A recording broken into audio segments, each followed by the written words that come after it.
President Macron, Mrs. Macron, and the people of France, to the First Lady of the United States and members of the United States Congress, to distinguished guests, veterans, and my fellow Americans, we are gathered here on freedom's altar, on these shores, on these bluffs, on this day 75 years ago. 10,000 men shed their blood and thousands sacrificed their lives for their brothers, for their countries, and for the survival of liberty. Today we remember those who fell, and we honor all who fought right here in Normandy. They won back this ground for civilization to more than 170 veterans of the Second World War who join us today. You are among the very greatest Americans who will ever live. You are the pride of our nation. You are the glory of our republic. And we thank you from the bottom of our hearts.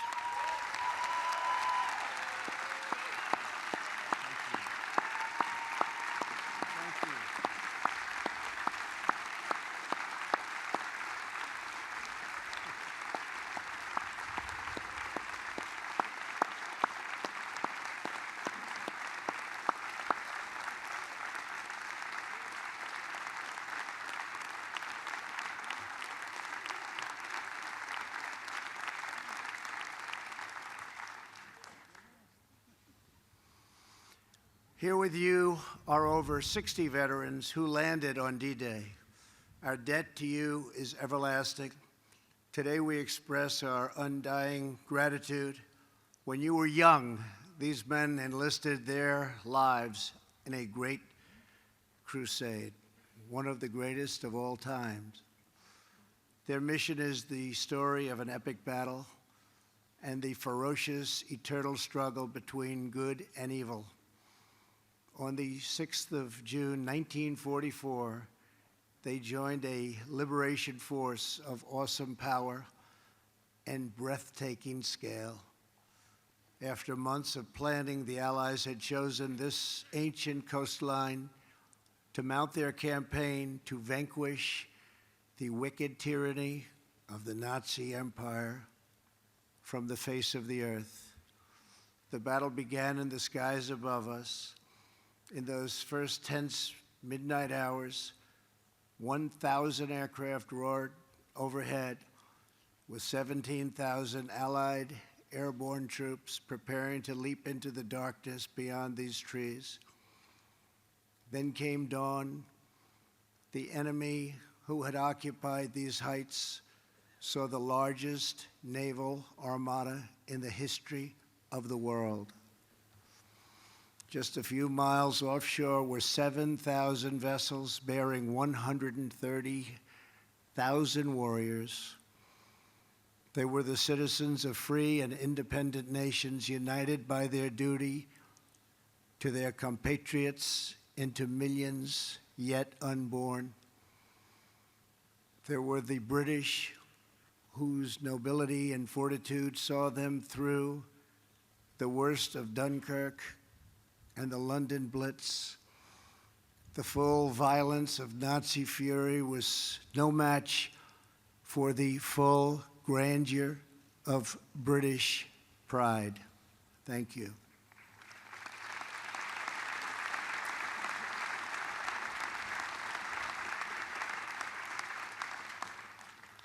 There were the Canadians whose robust sense of honor and loyalty compelled them to take up arms alongside Britain from the very, very beginning. There were the fighting Poles, the tough Norwegians, and the intrepid Aussies. There were the gallant French commandos, soon to be met by thousands of their brave countrymen ready to write a new chapter in the long history of French valor.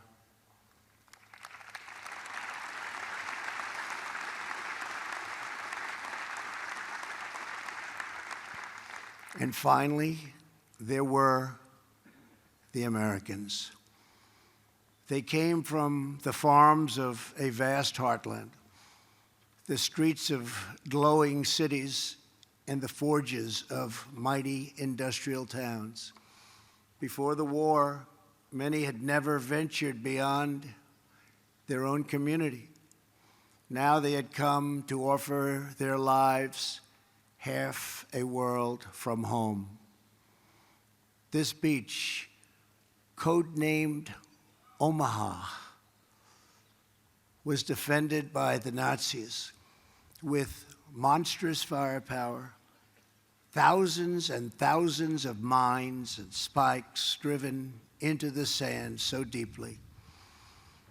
It was here that tens of thousands of the Americans came. The GIs who boarded the landing craft that morning knew that they carried on their shoulders not just the pack of a soldier, but the fate of the world. Colonel George Taylor, whose 16th Infantry Regiment would join in the first wave, was asked what would happen if the Germans stopped. Right then and there, cold on the beach, just stopped them. What would happen? This great American replied, "Why, the 18th Infantry is coming in right behind us. The 26th Infantry will come on too. Then there is the 2nd Infantry Division, already afloat, and the 9th Division, and the 2nd Armored, and the 3rd Armored, and all the rest. Maybe the 16th won't make it, but someone will." One of those men in Taylor's 16th Regiment was Army medic Ray Lambert. Ray was only 23, but he had already earned 3 Purple Hearts and 2 Silver Stars fighting in North Africa and Sicily, where he and his brother Bill, no longer with us, served side by side. In the early morning hours, the 2 brothers stood together on the deck of the USS Henrico before boarding 2 separate Higgins landing craft. "If I don't make it," Bill said, "please, please take care of my family." Ray asked his brother to do the same. Of the 31 men on Ray's landing craft, only Ray and 6 others made it to the beach. There were only a few of them left. They came to the sector right here below us. Easy Red, it was called. Again and again, Ray ran back into the water. He dragged out one man after another. He was shot through the arm. His leg was ripped open by shrapnel. His back was broken. He nearly drowned. He had been on the beach for hours, bleeding and saving lives, when he finally lost consciousness. He woke up the next day on a cot beside another badly wounded soldier. He looked over and saw his brother Bill. They made it, they made it, they made it. At 98 years old, Ray is here with us today with his 4th Purple Heart and his 3rd Silver Star from Omaha. Ray, the free world salutes you.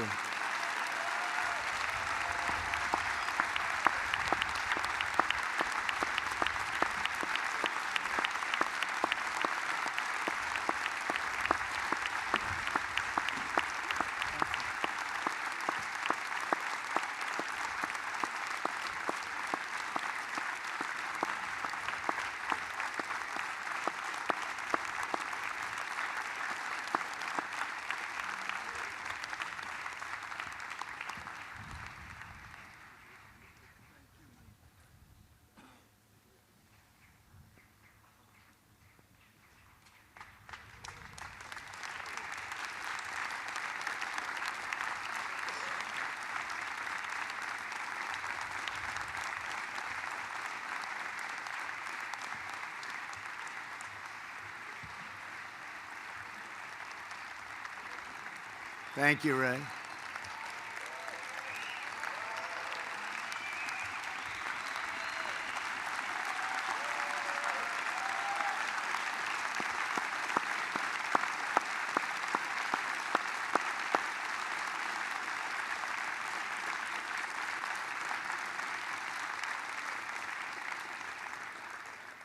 Nearly 2 hours in, unrelenting fire from these bluffs kept the Americans pinned down on the sand, now red with our heroes' blood. Then, just a few hundred yards from where I'm standing, a breakthrough came. The battle turned, and with it, history. Down on the beach, Captain Joe Dawson, the son of a Texas preacher, led Company G through a minefield to a natural fold in the hillside, still here.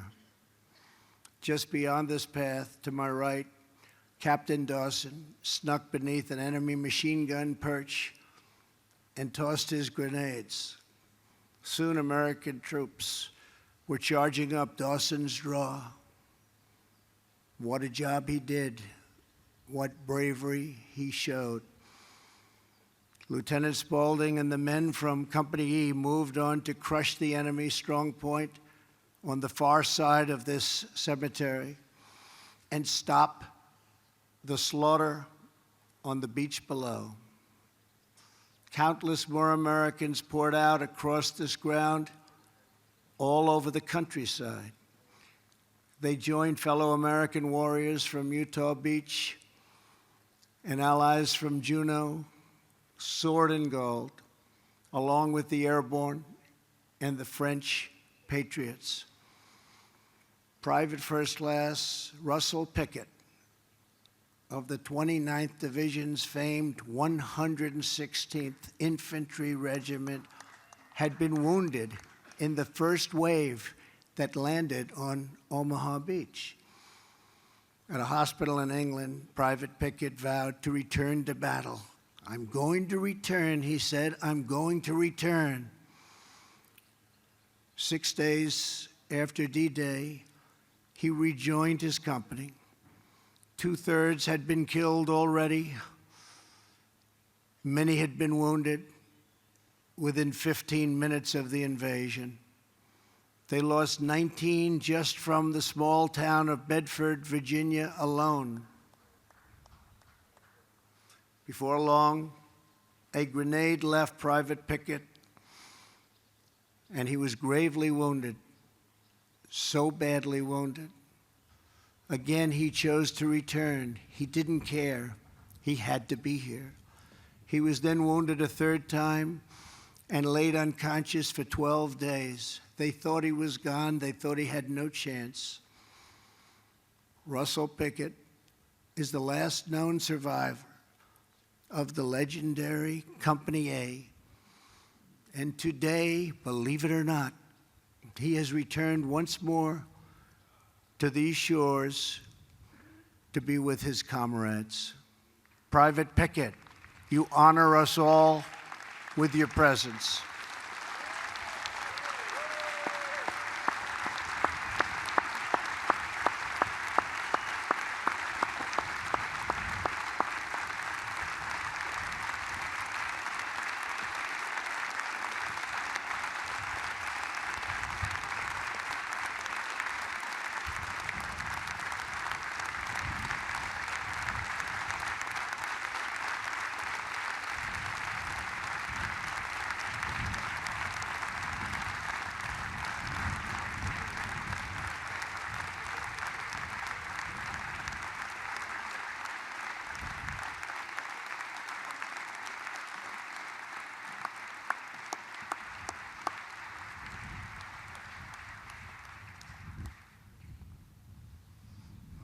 Tough guy.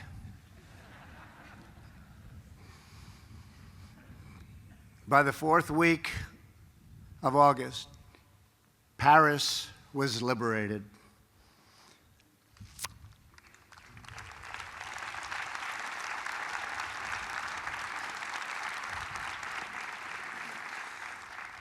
Some who landed here pushed all the way to the center of Germany.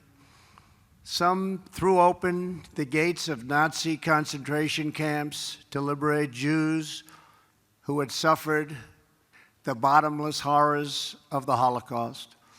And some warriors fell on other fields of battle, returning to rest on this soil for eternity. Before this place was consecrated to history, the land was owned by a French farmer, a member of the French resistance. These were great people. These were strong and tough people. His terrified wife waited out D-Day in a nearby house, holding tight to their little baby girl. The next day, a soldier appeared. "I'm an American," he said. "I'm here to help." The French woman was overcome with emotion and cried. Days later, she laid flowers on fresh American graves. Today, her granddaughter, Stephanie, serves as a guide at this cemetery. This week, Stephanie led 92-year-old Marion Wynn of California to see the grave of her brother Don for the very first time. Marion and Stephanie are both with us today, and we thank you for keeping alive the memories of our precious heroes. Thank you.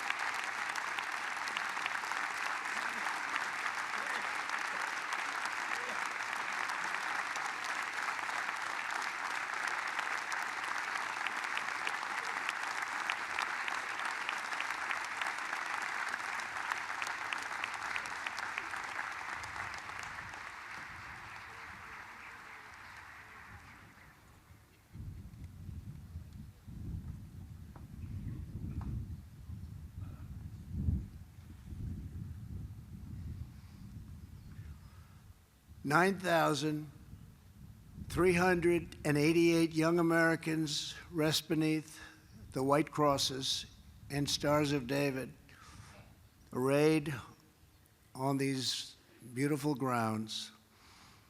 Each one has been adopted by a French family that thinks of him as their own.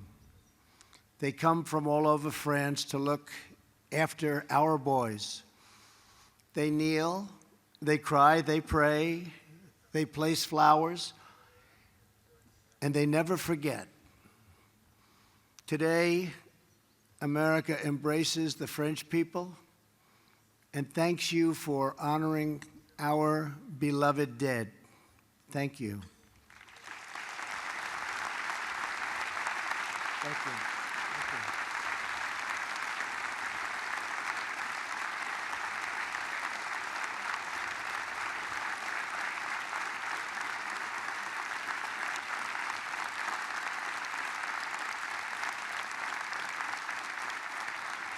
Thank you. To all of our friends and partners, our cherished alliance was forged in the heat of battle, tested in the trials of war, and proven in the blessings of peace. Our bond is unbreakable. From across the earth, Americans are drawn to this place as though it were a part of our very soul. We come not only because of what they did here, we come because of who they were.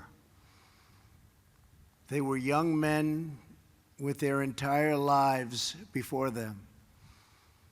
They were husbands who said goodbye to their young brides and took their duty as their fate. They were fathers who would never meet their infant sons and daughters because they had a job to do. And with God as their witness, They were going to get it done. They came wave after wave, without question, without hesitation, and without complaint. More powerful than the strength of American arms was the strength of American hearts. These men ran through the fires of hell, moved by a force no weapon could destroy. The fierce patriotism of a free, proud, and sovereign people.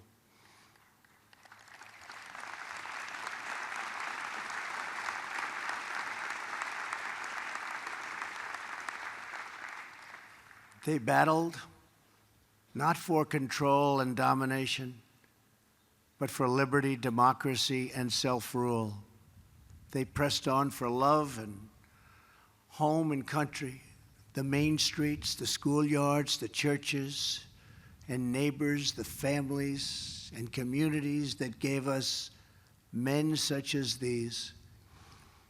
They were sustained by the confidence that America can do anything, because we are a noble nation with a virtuous people praying to a righteous God.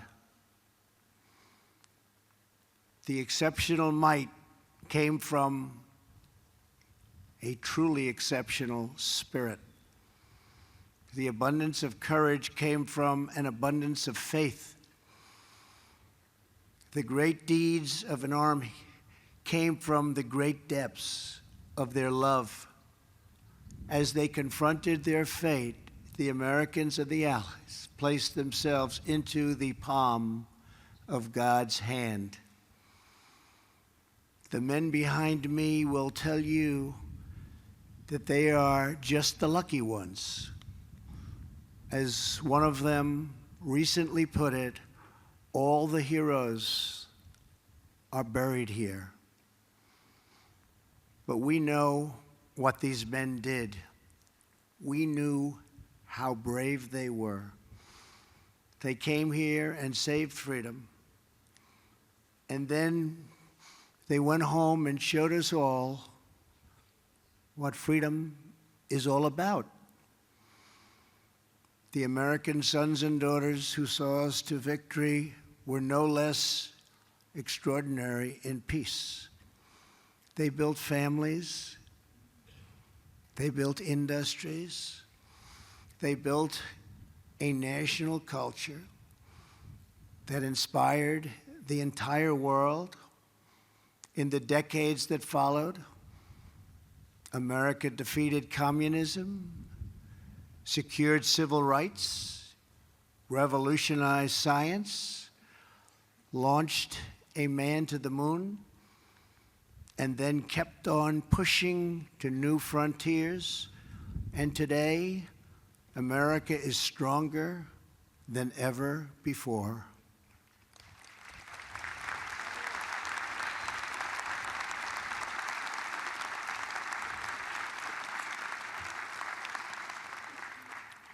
Seven decades ago, the warriors of D-Day fought a sinister enemy who spoke of a 1,000-year empire.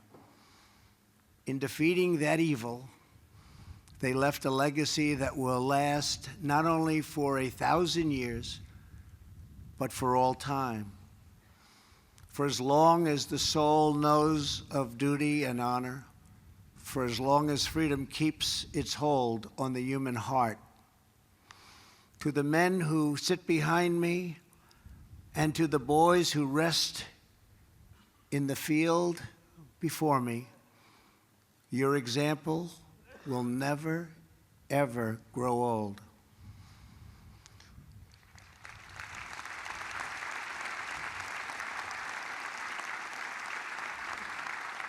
Your legend will never die. Your spirit, brave, unyielding, and true, will never die. The blood that they spilled, the tears that they shed, the lives that they gave, the sacrifice that they made did not just win a battle.